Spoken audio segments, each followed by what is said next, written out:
First at 4, the coronavirus impact on schools and elections. One local district throws out a blended plan. And will you vote from home in 2020? Dr. McGeorge. Experts say they could be a bridge to get us to a vaccine. I'll show you what antibody therapies are and how they might help. Also ahead, this drill is too familiar for too many people on the waterfront in Metro Detroit. We're tracking flood concerns. So, Ben, are things improving? Well, somewhat, Karen. The rain has stopped, but those east winds that led to a lot of that flooding are still going. We'll find out how long we're under the gun right now. First at 4. Live from downtown Detroit, home of WDIV and Click on Detroit, Local 4 News First at 4 starts now.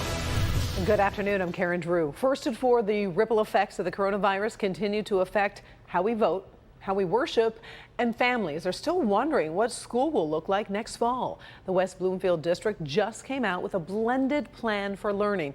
We'll take a quick look at that in a second. The U.S. and Canada have agreed the border will be closed to non-essential travel until at least June 21st. Michigan Secretary of State has made a decision about voting in August and November. And we just received new numbers from the state. It's now recorded more than 52,000 cases of the virus with more than 28,000 recoveries. The number of deaths has just surpassed 5,000. Now, let's talk about that education plan from the West Bloomfield District. To give students more space, half of them would go to class on Mondays and Tuesdays, while the other half would learn remotely. On Wednesdays, everyone would learn remotely, giving the district time for cleaning. Thursdays and Fridays, the students flip with the other half in school, their classmates learning at home.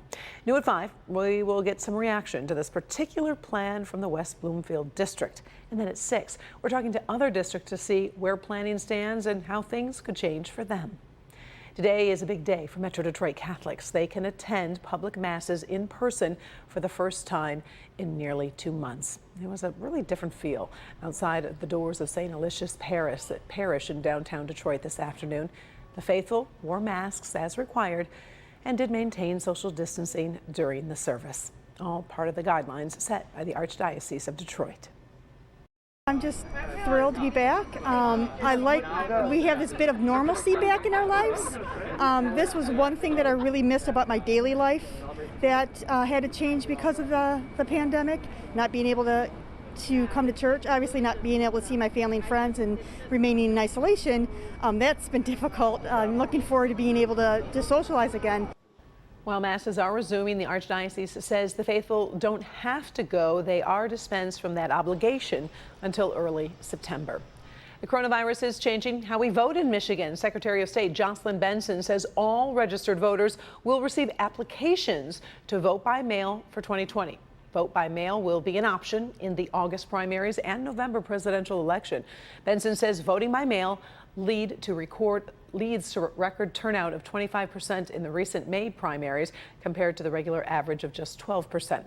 Voting by mail has its opponents, including President Trump, who claims there is a risk of fraud. But Benson says this plan means Michiganders won't have to choose between their health and their right to vote. Now, we have heard a lot about antibodies in terms of determining who has already been exposed to the coronavirus and recovered. But many experts believe antibodies could also play a major role in treating COVID-19. Our Dr. Frank McGeorge here to explain. We're already using antibodies in the form of convalescent plasma to help treat patients fighting COVID-19. But the next step in these treatments could take that century-old concept and give it a high-tech twist. The key to treating COVID-19 may be found in the blood of those who have survived it. When someone is sick, antibodies inside their blood help fight off the virus. Scientists are now analyzing those antibodies, trying to select the most powerful ones, clone them, and turn that into a drug. Now, one of those teams is at Vanderbilt University in Nashville, Tennessee.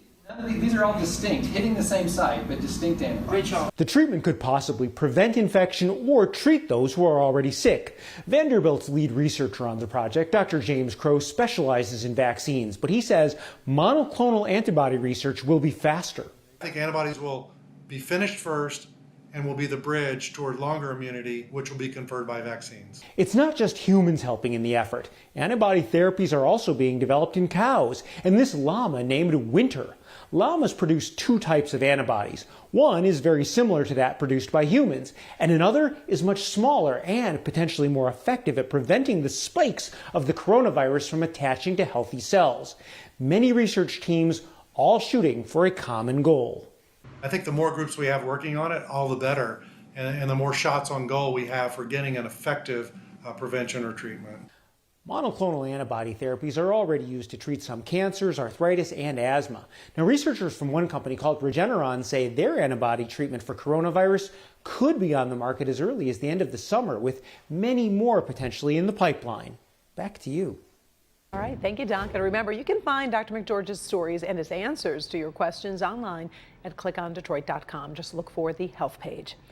In the middle of a pandemic, nobody needs this. The recent rains and high winds are whipping up trouble on the waterfront over in St. Clair Shores. Sky 4 flew over the area this morning. At one point, you could see a damaged dock. Now, we know this is a frequent problem, but everything's a little worse during the current crisis. Right now, meteorologist Ben Bailey is standing by with the first look at where things stand right now. Ben. Yeah, Karen, overall it is starting to improve, but we were talking yesterday that these lake levels are actually higher now than they were mid-May last year, and you remember all the problems that we had on the east side. So we're starting out from an even higher level, plus those east winds just really not helping the cause. That's why the flood warning's in effect on the east side until 10 o'clock tonight. We're still going to see east winds through tomorrow, so just keep that in mind. River Rouge under a flood warning until 8 p.m. It's about 1.5 feet above flood stage. We'll be dropping below that mark tonight. But there you see those east winds. That's going to be the problem as those persist through tomorrow. Temperatures falling into the 50s overnight. The rest of us do see drier conditions. But when will those 80s get here? The answer is just in time for the holiday weekend. We'll take a look at that in just a few minutes. Karen? Thank you, Ben. Now, the story of a sister act that's taking some heartbreaking twists and turns thanks to the coronavirus. Their path has been difficult at times, but a local convent has also found some silver linings during this pandemic. Paula Tutman takes us to Detroit's east side, where the community is getting to know its sisters a bit better. This is not the original vision of the Dale Grazia's Cafe on Detroit's east side. We're gonna just do one at a time. The whole idea was to come in, sit a spell, and get to know your sisters, and allow them to get to know you.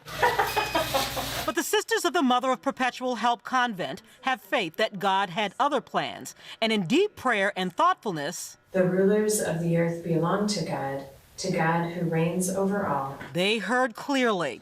They opened the free cafe 2 months before the COVID lockdown to get to know the community, to be a part of the community, and to help the community. But when they had to shut down and a nearby food bank shut down, their mission took another path: curbside food support. We initially started out with like 25 people as they were coming up, and actually yesterday we just packed 80 bags. And people are getting to know that we are really there for them.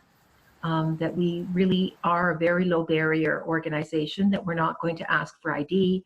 We're not going to ask questions about, why do you need this food? Me and my brother are together, but this is my neighbor. The Felician sisters, who've devoted their lives to faith, do not believe COVID is a test of that faith. And part of their deep commitment is to keep alive the mission of many of their fellow sisters in the order who have passed away. In the last 60 days, 11 nuns from the presentation of the Blessed Virgin Mary Convent in Livonia have passed away, 5 of them from COVID-19. These are the women who really have inspired us throughout our lives. We grew up with these women. They were our teachers. They would want us to be out there helping the people during this time. Our sisters have always stepped up when there was a need. And made great sacrifices sometimes in the course of doing that. And we felt we could not follow in those footsteps. Their mission is not weakened by COVID. It is strengthened. God provides us with tools, science, medicine, and the advice that comes from that. And we need to use all that advice and heed it. We didn't want to not engage in ministry out of fear. So at the end of the day, we decided that we would do the best we could to protect ourselves and the people around us, But if one of us gets sick, we'll probably all get sick, right? Since we live together. And we trust that God would take care of us. If you need food, the sisters are at the Deo Gratias off 7 Mile, Tuesdays and Fridays from noon until they run out of food. If you can help them with their mission, they'd also love to hear from you. Paula Tutman, Local 4. All right, Paula, and by the way, the cafe is located on Detroit's east side on 7 Mile, south of East St. Fair. Still ahead, first at 4, President Trump's new threat for the World Health Organization and the new deadline. We're also tracking a sports comeback overseas, but this league's experience shows just how tricky getting restarted can be. Also, why Delta is planning to put more planes in the air. Will it help you feel more comfortable about traveling? That story right after the break. But at first, we hope you will join us for our new Spirit of Detroit special. That's tomorrow at 8. See how your neighbors are showing up for each other with acts of kindness, generosity, and bravery. Also, a special tribute to the class of 2020. That's tomorrow night at 8 on Local 4. We'll be right back.